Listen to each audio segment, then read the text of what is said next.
गाबा sir, शुरुआत आपसे। Very good afternoon, क्या पिक कर रहे हैं आज के सेशन के लिए? Very good afternoon to you. और स्टॉक का नाम है टाटा मोटर्स। इसमें तेजी तो है, 733 के आसपास ट्रेड कर रहा है टाटा मोटर्स। मेरे ख्याल से 730 का स्टॉप लगा चले, सिर्फ 3 रुपए का।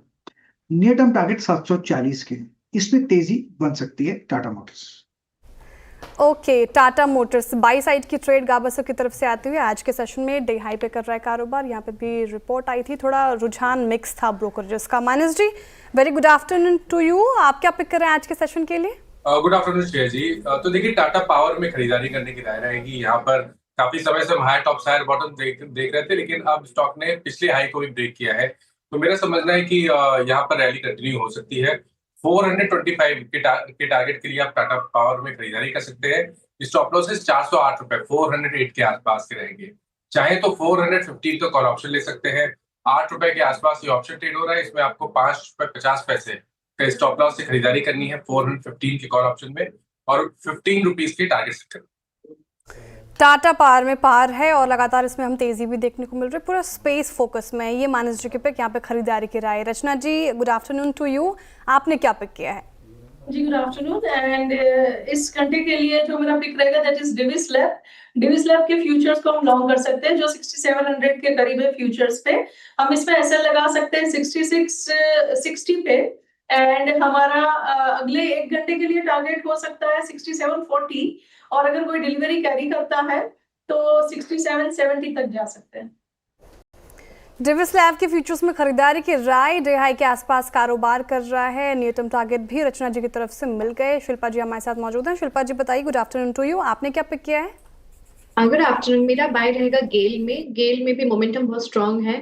फ्यूचर्स ट्रेड कर अराउंड 197.5 पे। यहाँ पे 195 के स्टॉप लॉस से look for targets of 200 and 203। यहाँ पे मुझे लगता है कि एक ब्रेकआउट 200 के ऊपर भी मिलेगा, जहाँ पे एक्सटेंडेड टारगेट्स इसके 210 हो सकते हैं, लेकिन इंट्राडे के लिए एक घंटे के लिए मुझे लगता है 200 तक आप एक्सपेक्ट कर सकते हैं। इंट्राडे एक घंटे के लिए गेल में 200 तक का टारगेट एक्सपेक्ट कर सकते हैं। डे हाई पर कर रहा है कारोबार 196 के करंट मार्केट प्राइस पर। जतिन जी, गुड आफ्टरनून टू यू, आपकी पिक क्या होगी? Good afternoon everyone. तो हमारी जो पिक है वो अडानी ग्रीन में रहेगी। डेली चार्ट्स के ऊपर एक बुलिश फ्लैग पैटर्न का ब्रेकआउट है। हमें लगता है कि आने वाले दिनों में अपमूव कंटिन्यू रह सकता है टुवर्ड्स द लेवल ऑफ 1150। तो अच्छा खासा अपमूव पॉसिबल है करंट स्तरों से। इसमें आपको स्टॉप लॉस रखना होगा 1040 का। ओके, अडानी ग्रीन जतिन जी की पिक है। अडानी ग्रुप के स्टॉक्स में अच्छी खासी तेजी देखने को मिल रही है। वायदा बाजार में देखें तो टॉप गेनर्स में शामिल ये सारे स्टॉक्स आपको दिखेंगे। यहाँ पर खरीदारी की राय आती हुई। मयूरेश जी, टेक्निकल कॉल्स हो गए पूरे, और आप देखें गाबर जी ने टाटा मोटर्स की कॉल दी है, यहाँ पे खरीदारी की राय। मानस जी कह रहे हैं टाटा पार में खरीदारी कीजिए। रचना जी डिविस लैब के फ्यूचर्स में खरीदारी की राय रख रही हैं। साथ ही शिल्पा जी कह रही है गेल्स में खरीदारी कीजिए, और जतिन जी अडानी ग्रीन उन्होंने पिक किया है। अब इन्वेस्टमेंट आइडिया लेते हैं मयूरेश जोशी जी से। Mayuresh ji, very good afternoon and welcome in the show. आप बताइए, आप क्या पिक कर रहे हैं? इन्वेस्टमेंट आइडिया क्या होगा? Afternoon Shreya ji, afternoon Anand ji, and afternoon to everyone on the panel. तो जैसे हम मार्केट्स में देखते हैं कि जो मोमेंटम में सेक्टर्स रहते हैं, हमारे फिल्टर्स अच्छी तरह से उसको पकड़ लेते हैं। और एक स्टॉक जो हमारा मोमेंटम फिल्टर पकड़ रहा है वो है ब्लू जेट हेल्थ केयर। हाल ही की लिस्टिंग है, फ्यू क्वार्टर्स बैक। बट जो बिजनेस लाइंस में ये काम कर रहे हैं, इनकी 3 बिजनेस लाइंस है। एक है कॉन्ट्रास्ट मीडिया इंटरमीडियरीज, जो बेसिकली एजेंट्स होते हैं मेडिकल इमेजिंग के।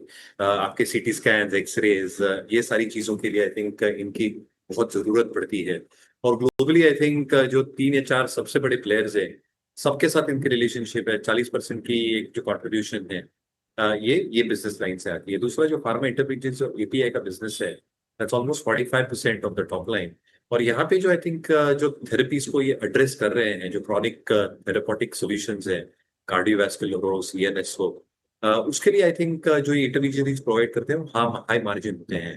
And the last segment is high intensity sweeteners. Mayuresh ji, एक बार स्टॉक दोहराएंगे जिसके ऊपर आप चर्चा करें? एक बार स्टॉक दोहराइए। Blue Jet Health Care, Blue Jet Health. ठीक है, हाँ, तो वो फ्लैश होगा भी जी। बिल्कुल बिल्कुल। नहीं तो रेवेन्यू ग्रोथ ठीक ठाक रही है, हाई मार्जिन बिजनेस है। पिछले तिमाही में 41% की मार्जिन की थी। मैनेजमेंट को लगता है 36 to 38% की ये मार्जिन रेंज एबिटा लेवल पर मेंटेन करेंगे। कैश रिच बैलेंस शीट है, लगभग 290 करोड़ की कैश इनके बुक्स पे है। और एक्सपेक्टेशन यही है कि जो ईयर ऑन ईयर ग्रोथ है हाई डबल डिजिट ग्रोथ आती रहेगी, EBITDA margin should be around 38% और cash flow from operation should have significant improvement, जो ROEs में एक सिग्निफिकेंट इजाफा ला सकता है। ROEs and ROCs are more than 30%। मुझे लगता है आई थिंक एक हाई अर्निंग्स वाला बिजनेस है और एक हाई मोमेंटम वाला स्टॉक हो सकता है इस कंपनी से। ब्लू जेट हेल्थ केयर ये पसंद आ रहा है मयूरेश जी को, और आप इसमें लॉन्ग टाइम के लिए बने रहे, यहाँ पे सलाह है। अच्छी खासी तेज़ी यहाँ पे भी देखने को मिल रही है, इनफैक्ट डी हाई के आसपास कारोबार कर रहा है 3% की तेज़ी के साथ। एक और स्टॉक लेकर आए ग्रासिम, सुबह अनुज ने पिक किया था बिग स्टॉक में शामिल, शानदार तेज़ी पूरे दिन हमें देखने को मिली, 4% से के करीब उछलता हुआ और 2710 के लेवल पर कारोबार कर रहा है। ब्रोकरेजेस की रिपोर्ट भी काफ़ी बुलिश थी, मॉर्गन स्टैनली की रिपोर्ट आई थी और 3500 का टारगेट प्राइस ग्रासिम को दिया है, यानी कि अभी से देखिए 2700 मतलब 4% की तेज़ी के बाद आप देखिए 2700 के करीब पहुंच गया। अभी इससे भी आप देखिए 30% से ज़्यादा का अपसाइड पोटेंशियल नज़र आ रहा है। क्या अच्छा लगा मॉर्गन स्टैनली को? तो एक उन्होंने कहा कि जिस तरीके से ग्रासिम कंपनी सीमेंट, पेंट साथ ही डिजिटल प्लेटफॉर्म्स को लेकर अग्रसर होकर काम कर रही है, वो एक पॉजिटिव ट्रिगर है। और मॉर्गन स्टैनली ये भी कह रहे हैं उनको ये भी उम्मीद है कि मीडियम टर्म में काफ़ी अच्छी तेज़ी देखने को मिल सकती है। मानस जी आप बताइए, 3500 का टारगेट, ब्रोकरेजेस काफ़ी बुलिश और कंपनी अच्छे परफॉर्म कर रही है, लेकिन चार्ट्स पे कैसे प्लेस, जिस तरीके से आज तेज़ी देखने को मिली है, क्या चेज करना चाहिए, आगे और बढ़ोतरी संभव है? तो देखिए आज केवल फर्स्ट टाइम हमने रिवर्सल का साइन देखा है एक्चुअली चार्ट्स पे। स्टॉक ने 200 मूविंग एवरेज पे सपोर्ट लिया था, लेकिन आज जितने भी इंपॉर्टेंट मूविंग एवरेजेस हैं उनके ऊपर निकला है। मेरे ख्याल से यहाँ पर आप इसको करंट लेवल्स पे भी खरीद सकते हैं। अगर एक पोजिशनल ट्रेड लेना हो, अगर आपके पास 2 से 3 हफ्ते का समय हो, तो आप 20 डे मूविंग एवरेज के नीचे स्टॉप लॉस लगा दीजिए। तो मेरे ख्याल से वो 20 डे मूविंग एवरेज है वो 26-25 के आसपास है, तो 26-25 के स्टॉप लॉस से खरीदारी करने की राय रहेगी। और आई थिंक ऊपर की तरफ 28-50 तक के टारगेट ग्रासिम में देखने को मिल सकता है। ओके, तो ये नियर टर्म टारगेट ग्रासिम के लिए शानदार स्टॉक ने परफॉर्म भी किया। इसके अलावा मयूरेश जी, जिस तरीके से एक और रिपोर्ट आई थी पूरे पेंट स्पेस को लेकर, और वहाँ पे ये बात दोहराई, मॉर्गन स्टैनली की रिपोर्ट है पूरे पेंट सेक्टर पर, बात की गई कि सेक्टर अगले दौर के डी रेटिंग के लिए तैयार हो गया है। इस पूरे स्पेस में आप देखिए बिरला ओपस को छोड़कर उन्हें कोई ज़्यादा स्टॉक्स पसंद नहीं आ रहे, धीमापन दिख रहा है। आप क्या सहमत हैं इस बात से? क्या लग रहा है आपको एशियन पेंट्स जैसे स्टॉक्स में क्या रणनीति होगी, और उस पूरे स्पेस पर आपकी क्या राय है? नहीं श्रेया जी, दो चीजें, एक आई थिंक जो कंजम्पशन स्लो डाउन हमें देखा गया है उसका एक डिटरमिनेंटल इफेक्ट पेंट कंपनीज पे देखा गया है। अगर आप अर्बन या सेमी अर्बन कंजम्पशन देखते हैं तो large extent because there was a huge consumption slow down, जो वॉल्यूम्स थे उसमें आई थिंक एक डिटेरियोरेशन देखने मिला था। इनपुट कॉस्ट काफी वॉलेटाइल रह रहे थे और इसलिए मुझे लगता है EBITDA मार्जिन में कंप्लीट पास थ्रू मिल नहीं रहा था, और इसलिए डिमांड वीक होने के कारण प्राइसिंग काफी सीमेंट पेंट कंपनीज के फेवर में नहीं थी, और इसके वजह से आई थिंक बॉटम लाइन में या प्रॉफिटेबिलिटी में डिटेरियोरेशन देखने मिला था। Now let's have the flip side of this argument. अगर एक्सपेक्टेशन यही है कि टैक्स कट्स के वजह से कंजम्पशन स्टार्ट्स कमिंग बैक, आज हम 8 पे कमीशन की भी बात कर रहे हैं जो अगले साल से लागू हो सकता है, और इसके वजह से आई थिंक कंजम्पशन पैटर्न शायद सेकंड हाफ से वापस आ जाए। Obviously competition intensity is huge. आप ये भी देखा आपने कि बिरला ने एक एंटी ट्रस्ट सूट भी लॉन्च किया था एशियन पेंट्स के against. Again I think new players like JSW have entered, Birla opus has entered, और इसलिए आई थिंक जो प्रीमियम सेगमेंट है जिसे एनामल्स या प्रीमियम डिस्टेंपर्स की हम बात करते हैं, वहां पे प्राइसिंग की डिटेरियोरेशन जरूर हुई है। एट द सेम टाइम अगर हम एक्सपेक्टेशन बांध के रखते हैं कि demand should slowly and steadily come back, जो पेंट वॉल्यूम ग्रोथ होती है वो नॉर्मली 1.5 to 2 times GDP की होती है।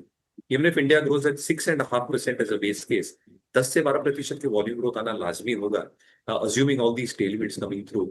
और इसलिए मुझे लगता है आई थिंक Q1 शायद एक लास्ट क्वार्टर होगा जहां पे एक अर्निंग्स डिटेरियोरेशन शायद प्राइस में आ जाएगा।